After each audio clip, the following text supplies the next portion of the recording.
tere tulemast Eesti noortekirjanduse lehele, käimas on noortekirjanduse kevade intervjuude sari, mina olen Eeva Roos ja täna on külas Lii Kundla. tere, Lii! tere! ähm,. Räägi, kuidas sinust kirjanik sai? Sa oled nii noor, kas sa oled algusest peale tahtnud kirjanikuks saada või on see selline töö käigus juhtunud? Mhm. See on tegelikult hästi hea küsimus. Ma ise ka üks päev mõtlesin, et kuidas ma üldse siia jõudsin selleni, et üks raamat välja anda ja tegelikult ju tuli välja mu täiesti esimene raamat. Aga tõesti, võib-olla see on alguse saanud juba mu lapsepõlvest, et mulle väga-väga meeldis kirjutada, mulle väga meeldis lugeda. Vahepeal oligi tunne, et ma elan seal raamatukogus, kõik riiulid olid teada-tuntud, kõik oli läbi loetud. Ja ühel hetkel ma vist olin äkki 14 või 15, oli siis see aeg, kus mulle väga meeldis märkmikke kokku osta. Hästi ilusaid märkmikke, hästi ilusate kujundustega. Ja siis ma mõtlesin küll, et kirjutaks sinna midagi, kirjutaks mingisuguseid lugusid. Ja noh, ilmselgelt need lood mitte kuskile ei jõudnud. No mõnikord, kui kirjandusaines oli midagi vaja, eks ma sealt midagi noppisin ka. Aga ma arvan, et selline murdepunkt oligi just gümnaasiumi lõpp, kus ma tõesti kirjutasingi rohkem. Ma kirjutasin märkmikus erinevaid lugusid, kas enda juhtumitest, võib-olla sellest, mis mõnele sõbral või tuttaval oli juhtunud, et sellised päris lood. Ja neid kogunes terve hulk ja ma mõtlesin, et miks mitte teha neist kokku üks lugu. Ja läks paar aastat, kuna ma läksin ülikooli edasi, siis ikkagi seal oli omajagu selline tamp peal ka. Aga ühel suvel ma mõtlesin, et teeks nii, et loeks läbi, mis mõtted mul olid siis aja jooksul kirja saanud. Ja siis ma otsustasin küll, et kirjutaks neist kokku raamatu ja vaataks, mis välja tuleb. Ja tegelikult ma seda protsessi väga-väga nautisin. Ja ma tunnen, et see võib-olla oligi see tõuge, mis mul siis vaja oli sinna kirjaniku rajale. Ja kuna ma tõesti seda protsessi naudin ja ma tõesti, mulle meeldib kirjutada endast mõtteid välja, endast emotsioone välja, et siis see on see, millega ma tahaks kindlasti edasi ka tegeleda. Ma saan aru, et see kirjutamine on mõjutanud ka sinu valikuid ülikoolis, et ma saan aru, et sa oled filoloogiat õppinud. Ja nüüd siis magistris eesti keele ja kirjanduse õpetaja ka. Et kuidagi see kõik see eesti keel, see kirjandus, see, et mind väga kõnetavad need raamatud, see kirjutamine, see aine ise. Et tegelikult esimene samm oligi see, et ma teadsin, et ma lähen õpetajaks. Ja sealt kõrvalt siis ma mõtlesin, et kuna mind väga köidab just see kirjanduse pool ja õpetajana ikkagi ka, mind väga huvitab see, mida noored loevad ja mis neile meeldib ja räägin kaasa nendega, et mida ma ise olen lugenud. Et siis jaa, et see kuidagi õpetaja ja kirjaniku töö on läinud üsna samasse auku välja, aga jah. Sul on praegult üks noorteraamat ilmunud eelmisel aastal, murtud lukuga päevaraamat. Kas oi kui tore, sul on see olemas siin kaasas et kas, no selles mõttes selle pealt nagu pikas perspektiivis üldistusi ei saa teha, et sa oled alles, ma saan aru, oma tee alguses. Kas sa, miks sa noortele kirjutad, et kas sa, noh, et kuidas sa nagu suhestud selle sihtgrupiga või miks just noorteraamatud, et tegelikult on ju igasuguseid erinevaid žanre, et noh, ulme, krimi, fantasy, romaanid, lasteraamatud, et millest selline valik? Võib-olla ongi see, et kui ma mõtlen, mis raamatud mind ennast on aja jooksul hästi kõnetanud, et siis ikkagi ongi sellised noortekad, sellised keerdkäikudega armastuslood, purunenud suhted, rasked olukorrad. Et võib-olla ka see, et kuna tõesti mul endal ja minu tutvusringkonnas on olnud nii palju selliseid hullumeelseid olukordi ja segaseid situatsioone, siis see oli see hetk, kus ma tundsin, et aga miks mitte näidata noortele seda, et milline võib-olla see päriselu võib olla ja pannagi siis erinevad lood ühe tegelase sisse ka kokku. et kindlasti mind hästi kõnetab ka fantaasia ja kui ma mõtlen selle peale, kuhu ma edasi oma kirjandusteel liigun, et siis fantaasia on ka üks suund, mis ma kindlasti ette võtan, mille ma valin. aga tõesti, et kui ma mõtlen ka selle peale, et milliseid raamatuid noortele on kirjutatud, et siis õpetajana ka ma hästi sageli kuulen, et nad ütlevad, et aga Eesti autorid ei kirjuta võib-olla nii palju selliseid lugusid, mida nad tahaks lugeda ja ikka neile meeldib see tõlkekirjandus, kus ongi sellised hästi keerulised suhted ja sealt välja rabelemine ja see, et nad tunneks neid emotsioone enda sees, kurbust, rõõmu, huvi, lootust ja nii edasi et tõesti avadagi noortele seda poolt ka ja võib-olla näidata või vahel ka hoiatada mingite olukordade eest, et näed, et nii võib ka minna, aga elu ei ole siiski läbi. Kas sa, noh jällegi ühe raamatu pealt on seda raske öelda, aga et kas sa tunned, et kas sul on mingisugused sellised teemad, mis sind nagu rohkem kõnetavad või mida sa tahaksid nagu rohkem avada? ma saan aru, et noh, suhted, eks ole, aga võib-olla veel midagi või võib-olla täpsemalt midagi. Mhm. et see sinu avaldatud raamatus tundub olevat ka nagu päris hea hulk selliseid noh, üsna niisuguseid keerulisi või tõsiseid probleeme. Mhm. Kindlasti peresisesed suhted, et üks asi on see, et armastus ja armumine, aga ka see, mis toimub peres, mis toimub sõprusringkonnas, et võibki juhtuda nii, et sul on kõrval parim sõber, kes pöörabki sulle ühel hetkel selja. Kindlasti ja mida ma oma raamatuga tahtsin edasi anda, ongi see, et kui sa astud päris ellu, sa oled gümnaasiumi lõpetanud, mis saab edasi et see, et sa ei saa kohe ju selle ameti peale, mida sa väga tahad. Sa peadki vaeva nägema, et kooli sisse saada. sul juhtubki seal rahaliselt tulevad probleemid, elukohta võib juhtuda, et sa kohe ei leia ja peadki võib-olla kooli kõrvalt rabama 3 erineva või 2 erineva töökoha pealt, et tõesti näidata ka seda elu ennast. et see, kui ma astun sinna päris ellu ja ehmatan ära, et oo, see ei ole selline, nagu ma arvasin, et siis tegelikult mitte anda alla, vaid pingutada edasi ja see ongi okei, et need vead ja mured ja ebaõnnestumised ongi need, millest me tegelikult ju ka õpime. Kas ma saan siis õigesti aru, et sa nagu püüad nii-öelda võõrutada noori sellisest eluvõõrusest või et vastupidi, sa tahad hoopis tuua esile nagu mingeid selliseid natukene äärmuslikumaid olukordi, et siis noh, kas selle võrdlusega, et mul on tegelikult ju päris hästi või et ka sellest raskest olukorrast on võimalik välja tulla, niipidi? Mhm. pigem jah niipidi, et näidatagi, et isegi kui midagi rasket väärmuslikku su ellu tuleb, et sellest on võimalik välja tulla. Ma saan aru, et sa usud õnnelikesse lõppudesse, see on nii hea kuulda. et alati positiivselt, ja, et tähtpidi. hästi tihti noh, tundub, et noh, see üks selline eelarvamus noortekirjanduse suhtes on see, et seal on metsikult igasuguseid probleeme ja kõik raskused on kokku lükatud. et noh, see on nagu kohati nagu jõhkram või keerulisem kui täiskasvanute kirjandus, et kas sa arvad samamoodi? ei? See täitsa oleneb. Samas ma tunnen ka, et noored justkui janunevad nende raskete situatsioonide järele.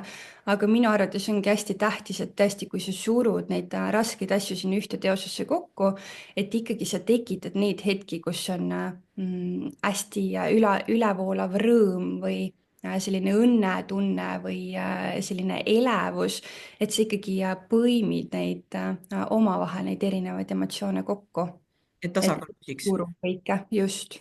Mhm. Aga siis siit pealt, et mis on sinu lemmikraamatud olnud või mis on sellised, kas film või muusika või siis noh, muud kunstivormid, mis on sind inspireerinud, et kust su lood tulevad? Mhm. No mu enda lood tulevad ikkagi minu enda peast, et mul tulevadki sellised terviklood ühel hetkel pähe, mida ma tahaks kirjutada, aga siiski ma olen olnud hästi suur lugeja. tõesti, pigem olen lugenud tõlkekirjandust, kas siis fantaasiat, mis seal kõik on, et need langenud inglid ja Harry Potter ja maagia ja lahkulööjasarjad ja nii edasi et ühel hetkel oli tõesti selline buum, et ma lugesingi ainult fantaasiat Aga mis mind väga kõnetavad, on ka sellised hästi kaasaegsed ja tänapäevased noortele, no pigem küll täiskasvanutele, aga ma tean, et noored ka loevad, sellised tõesti armastuse sarjaraamatud, mille põhjal juba on hakatud ka filme tegema, et mul näiteks ongi siin Colleen Hooveri sari, mida ma ise väga-väga fänn on, et tõesti hästi unikaalselt kirjutatud raamatud. Ja see on küll see koht, kus ma loen ja tunnen, et appikene, et ma saaks mingisuguseid asju ka oma raamatutes palju paremini kirjutada. Ja muidugi filmid, et ma olen ikkagi hästi-hästi suur kinos käija, hästi suur filmide vaataja, seinast seina, nii noortele suunatud kui ka täiskasvanulikke ja psühholoogilisi ja nii edasi. Et ma usun, et need kõik kuidagimoodi mõjutavad, aga mu enda lood ikkagi tulevad kuskilt, et ma tunnen, et on kuskil mõni puudujääk ja siis mu enda lood niimoodi mulle ka pähe hüppavad.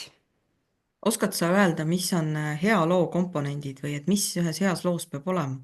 võib-olla on olemas sinu meelest ka selline täiuslik žanr või et noh, et mis on nagu kõige parem raamat, et mis on hea raamatu retsept?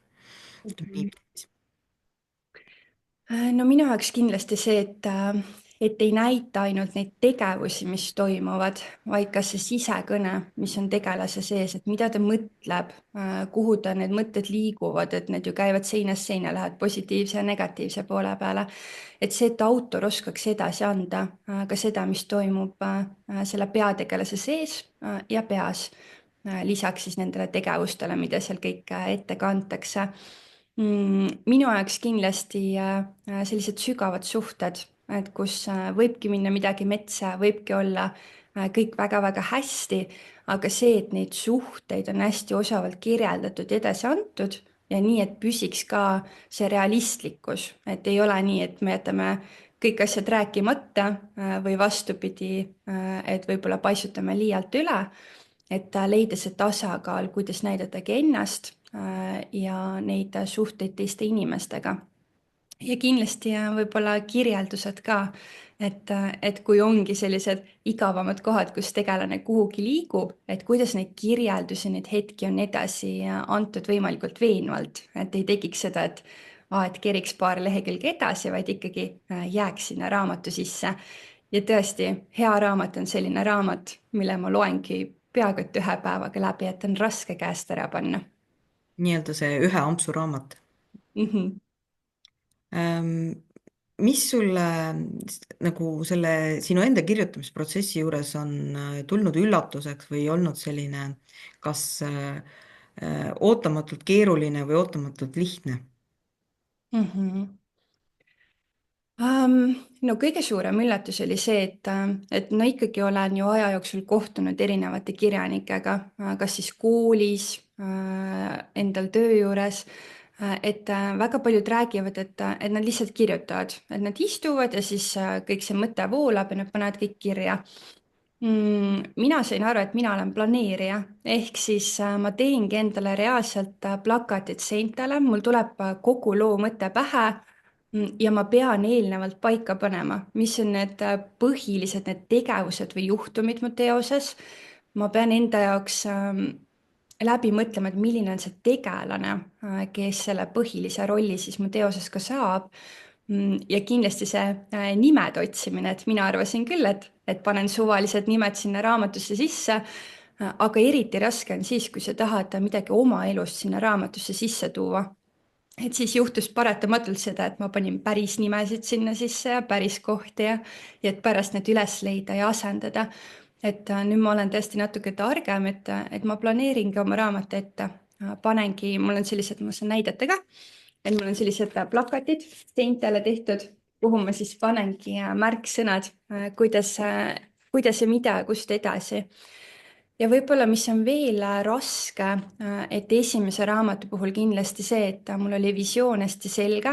Ma teadsin, mis seal raamatus juhtub, ma teadsin, kuidas ma selle raamatu lõpetan, aga tõesti, et siduda need osad kokku, et needsamad kirjeldused, mis mind ennast teiste raamatutes hästi köidavad, et kuidas tegelane kuskile liigub ja kuidas ta seda teeb ja mis edasi.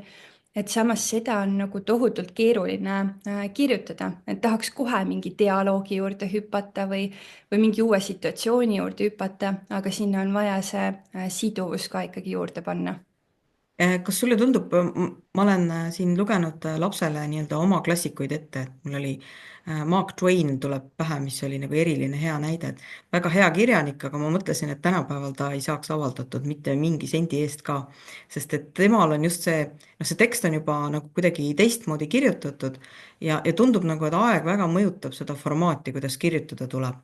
Et noh, sellised pikad kirjeldused justkui nagu ei ole, neid ei toeta enam praegune aeg, et kogu aeg peaks nagu action olema ja kiire. Mhm. Just, et tegelikult ongi see, et kui neid kirjeldusi luua, et mis ongi raske, on see, et mitte minna liiga pikaks nende kirjeldustega, sest see sihtgrupp, kellele ma kirjutan, nad ei viitsi lugeda, nad tahavad kohe edasi teada, mis juhtub. et aga seda on sinna mingil määral vaja, et avaldada või avada tema jaoks siis kas mingit tegelast või mingit olukorda, natukene lisada ka eellugu ja ongi see, et kuidas hoida piiri, et mitte minna üle, aga samas midagi sinna vahele panna, et see lugu oleks seotud. Ma just mõtlesin, et kas see, noh, noortele kirjutades võib-olla need kirjeldused on just selles mõttes olulised, et noh, kui noortel puudub see elukogemus, noh, ütleme näiteks, et kui sa ütled, et elas lossis, noh, kui palju losse ta näinud on, võib-olla mõni on rohkem näinud, võib-olla mõni on vähem näinud, samas ütleme, noh, kui inimene saab vanemaks, siis lootus on, et ta on elus rohkem asju näinud, rohkem kogenud ja ta see, noh, pilt, mis tema peas hakkab jooksma seda teksti lugedes, on võib-olla nagu noh, kirjum või huvitavam kui võib-olla noorel sedasama teksti lugedes, et kui see kirjeldustest niimoodi väga kuivaks võtta. Mhm. oled ja, nõus? ja tegelikult see kohati oleneb ka, et see vanuseaste võib-olla, et tõesti andagi neid kirjeldusi edasi nii palju, kui on vaja, aga et mitte siis ka koormata üle, et tõesti, kui ongi sellised vanemad lugejad, selline gümnaasiumiaste, võib-olla natuke allapoole ka, et siis on küll, siis nad jaksavad lugeda ja siis see kirjeldus annab päris palju juurde.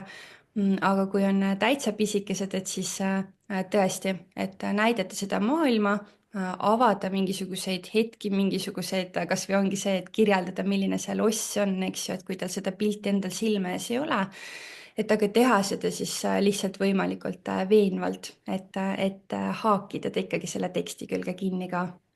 Ma igaks juhuks nimetan, et ma ei jätaks niisugust vana Peeru muljet, et ma tegelikult väga usun sellesse Oscar Wilde'i lausesse, kus ta ütleb, et tarkus tuleb vanusega, aga vahel tuleb ainult vanus. Et selles mõttes ma nagu ei alahinda noori üldse, aga ma just mõtlen, et kui sa töötad õpetajana, siis sul on vist nagu ülihea lähtepunkt noortele kirjutada, sest sa saad pidevalt seda tagasisidet. Mhm.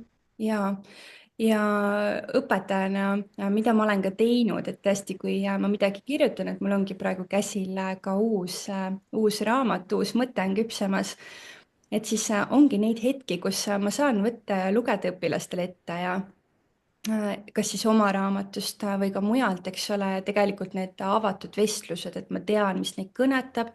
Meil on hästi selline usaldusväärne keskkond ka loodud, et nad tõesti julgevad, nad tulevadki, räägivad, et appi, et see mulle üldse ei meeldinud, et see oli nii nõme ja siis ma saan uurida, et miks.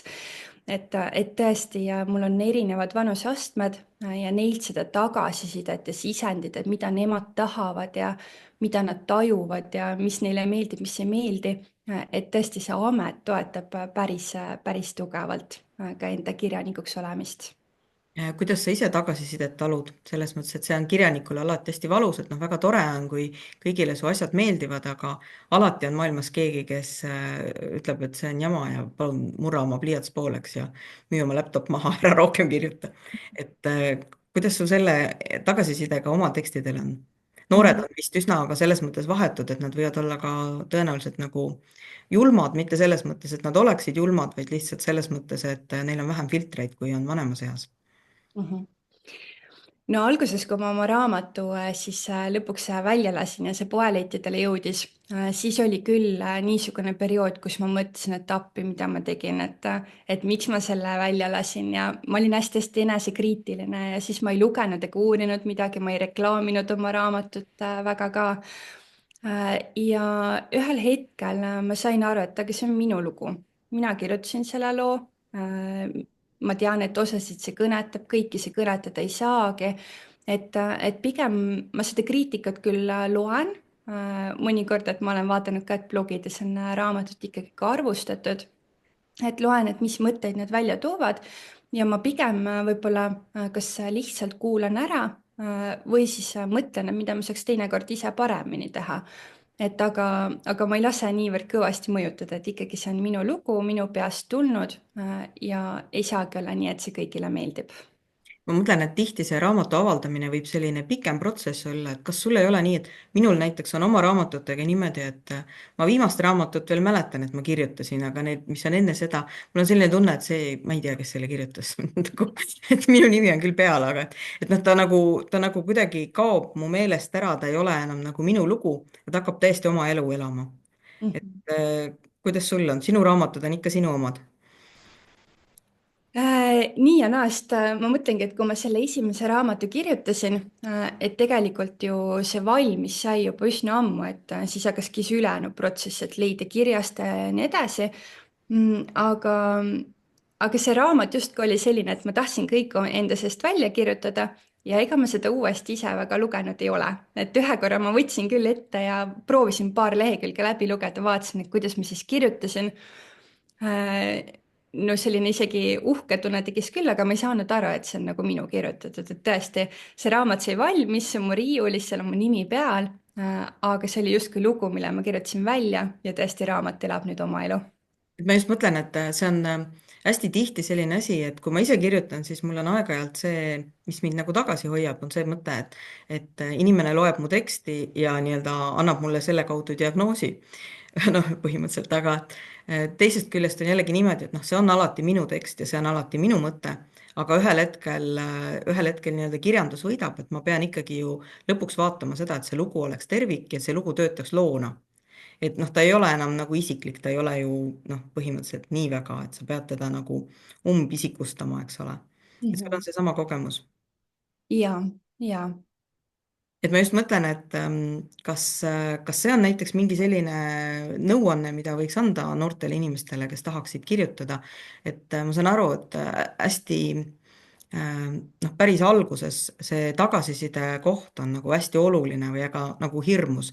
et noh, iga väiksemgi, mis iganes, sihuke polnud nagu midagi. Et isegi see võib nagu mõjuda täiesti kangestavalt. et on sul mingeid nõuandeid, kuidas sellest nagu ennast eemale hoida või kuidas sellest nagu üle saada või siiski kirjanikuks saada? Mhm. Mm, no võib-olla ongi see, et kui lugedagi seda kriitikat, ma tean, et sellest on hästi raske eemale hoida, et ma ikkagi aeg-ajalt vaatan ka, et mida keegi on kirjutanud ja nii edasi.